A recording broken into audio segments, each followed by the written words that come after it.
Hey everyone, how's it going? This is the inaugural episode of Retro Ren's Den, and I am Retro Renegade. This show will be focused mostly on video game lists, whether that be top 10s, tier rankings, or single reviews. Today's topic deals with the top 10 NES games to play in 2022.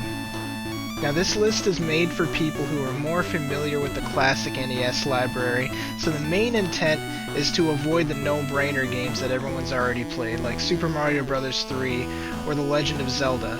But I'll also throw in a few titles that you've checked out before that might be worth returning to. I want to pitch the typical disclaimer that this list is my opinion only, so please don't get rowdy on me if you disagree. Someone's gonna get hurt because I ain't just gonna use my fist. I'm gonna use chairs, I'm gonna use buffaloes, I might grab the kid, I might beat him to death with my canary. I don't know what I'm gonna do. This is just my 2 cents. And this list is just my point of view. Now let's get into it. Number 10. Sid Meiers Pirates. Released after a multitude of ports on various vintage home computers, Sid Meier's Pirates came to the Nintendo Entertainment System in 1991. Pirates is one of the first fully open-world games to have ever released, where you and your band of reckless scallywags can sail the 7 seas. Okay, there probably aren't that many of them in the game, but you'll be firing cannons at shark-bait ships, or plundering seaside towns. There are multiple areas of gameplay involved, such as negotiating with landlubber merchants, getting diplomatic quests from the town's governor, fencing with lads, conducting ground-level pillages, and of course, ship-to-ship battles. It's a bit clunky, but still a ton of fun. Will you be swabbing the poop deck, walking the plank, or horn-swoggling the booty? Number 9. Tecmo Super Bowl. Ew, sports. I know. I wanted to have some diversity in this lineup though, and Tecmo Super Bowl is considered by some to be the best football game ever made. That's right, better than any modern NFL Madden game. Megatron, baby, let's go! In some respects, I can agree. The reason that I bring up this game, however, is because of the simplistic controls, the infinite replayability, and the insane roster updates that have been maintained via mods by devout fans for years. It has longevity. You can download a version of this game that has Tom Brady on the Tampa Bay Buccaneers. I guess we can't get away from Pirates tonight. Comparing to Madden though, instead of worrying about audibles, reroutes, and 1,000 different controls, you just have 2 buttons, A and B. Do you really need any more than that? Also, instead of opening 1,000 packs and building an ultimate team through microtransactions, you have a simple season mode in Tecmo Super Bowl. There aren't any trades, salary caps, or training regimens for your players. This game is easy to come back to and a joy to have friends over for before the big game on Sunday. You made it! You made it! Oh my god, are you watching this? Oh my god, it's about to be 31 to 31. Number 8. Clash at Demon Head. Now, you might have heard this name somewhere. And then, it was time for Toronto to drown in the sweet sorrow of the clash at Demon Head! That's right, the band in Scott Pilgrim vs. the World was named after this NES game. Clash at Demon Head is a platformer released by Vic Tokai in 1990. It's unique because the player has the choice of the next path to advance to after each level, sort of like Castlevania 3 or Bionic Commando. As a kid, I always thought the main character looked like Goku. His name is Billy Big Bang Blitz, and throughout the game he jumps really high and fires projectiles that look like Ki Blasts from Dragon Ball.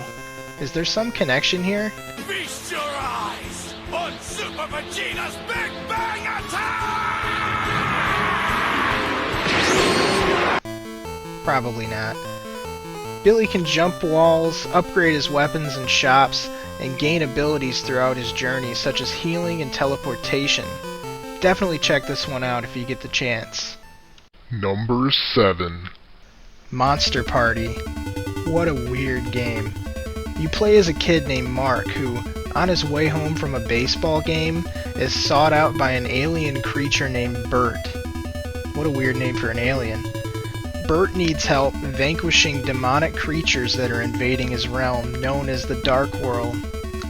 When Mark is talked into doing this, and I, by the way, have no clue why a little leaguer with a small baseball bat is the hero of choice here, Bert fuses with him so that the player can transform into the winged alien when a special pill is found. Don't do drugs, kids, because the writers of this game sure were. Mark's baseball bat is surprisingly effective at deflecting all sorts of enemy projectiles and thwacking monsters when they get up close and personal. There are a few bosses that appear in the game, including one that looks like Audrey 2 from Little Shop of Horrors. Okay, that's a ripoff. When I played this game as a kid, I was traumatized by how the first level would dramatically change at the midway point, and blocks in the level would be replaced with these bloody skulls. There's also a boss room you can walk into where the enemy is a grotesque, deceased spider that says, "Sorry, I'm dead." As bizarre as everything is in Monster Party, it's actually really fun and deserves a spot on this list. Number 6. Vaxanadoo. Vaxanadoo? Vaxanadoo? Vaxanadoo is an NES tough platformer that bears quite a resemblance in gameplay to Zelda 2, a game that I personally love. I would say it's a good mix between that and Kid Icarus in terms of the world design. It has many typical fantasy story elements, giving the player the role of a lone wanderer who stumbles upon his elvish hometown in disarray, left in ruins by dwarves and various other monsters. You can purchase weapon upgrades from shopkeepers, level up with experience points, equip multiple types of weapons and armor, and use magic spells.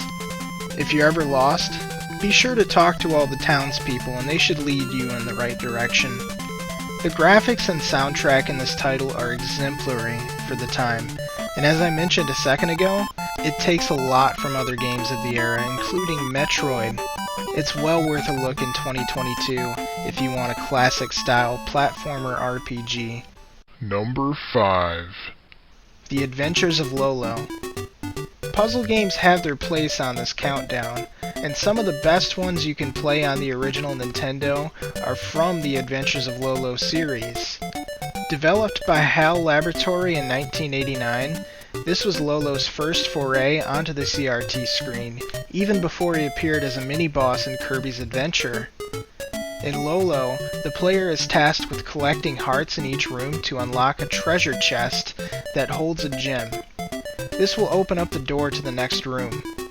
Beware, as there are many obstacles and enemies that will try to impede your progress, such as this Medusa-looking thing, these fire-breathing dragons, or this monster.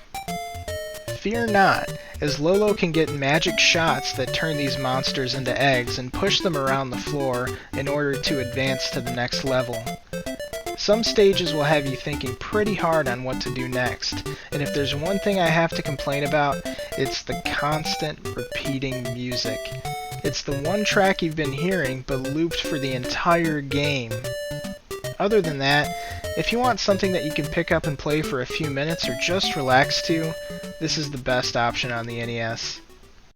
Number 4. Star Tropics. There aren't too many top-down RPG games I've enjoyed on the NES quite like Star Tropics. Yes, I know it's got a lot of action-adventure elements in it, but regardless, this is a fun one. You play as Mike Jones? Who? Yes, a character named Mike Jones that wields a powerful yo-yo that his scientist uncle made for him. Mike can jump across gaps and use sub-weapons like a slingshot and a baseball bat to defeat his foes. I really like the perspective this game takes, and it's another one that has amazing visuals. Well, most of the time. A rather well-known tidbit about it is that at one point, in order to progress further through the story, you have to input a special code that is learned by literally dipping a physical letter that comes with the instruction manual into water in order to reveal it. It reminds me a lot of what Metal Gear Solid on the PS1 did, having to look on the back of the game case to find Meryl's codec number and advance the story.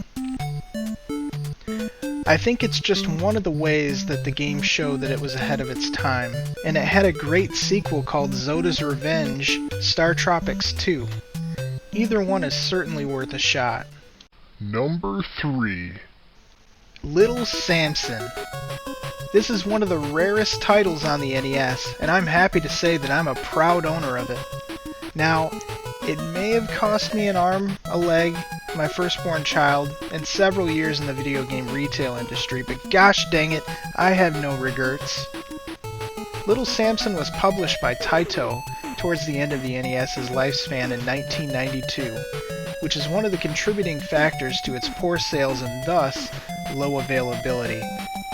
You start this game with the choice of one of 4 levels, using Little Samson to knock enemies out with magic bells and traverse obstacles with the help of his wall and ceiling cleaning abilities. Choosing one of 3 other stages allows you to play as another totally different character that will meet up with Little Samson at the end. There's Kikira, the Dragon Lord, who can fly and use her super fire breath. Gam, the Rock Lord, who is definitely not the thing. Gam can walk across spikes and launches heavy fists in any direction, not to mention he's an absolute tank with health. Lastly, there is KO the Mouse. He can lay down timed bombs, run on the surface of water, and climb walls and ceilings just like Samson.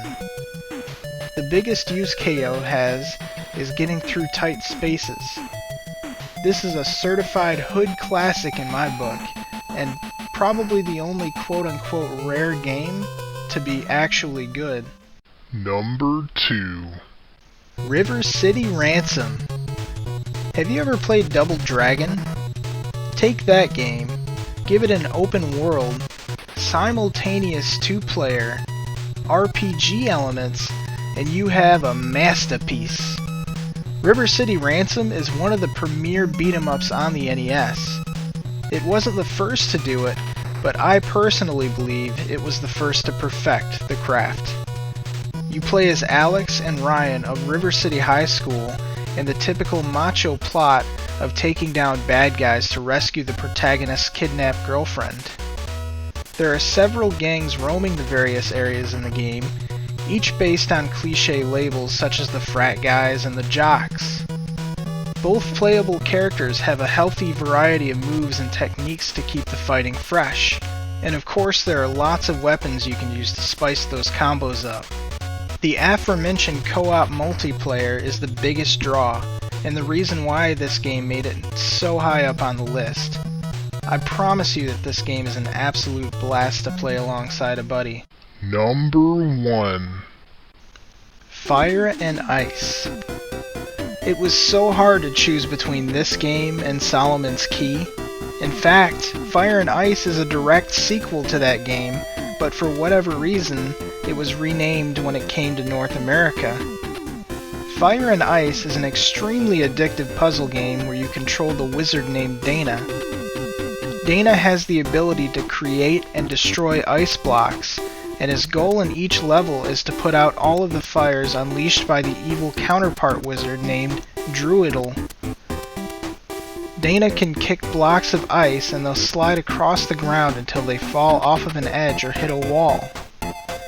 This can be used to reach higher elevations or squash the enemy flames. While the enemy variety lacks in comparison to its predecessor, the level design is genius and the graphics take a huge step up.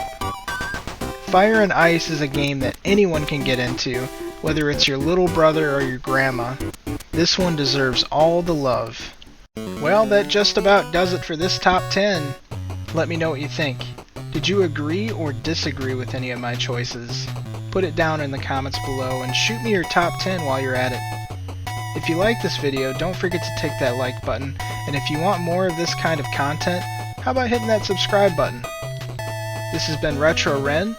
Thanks for watching, and I'll see you on down the trail.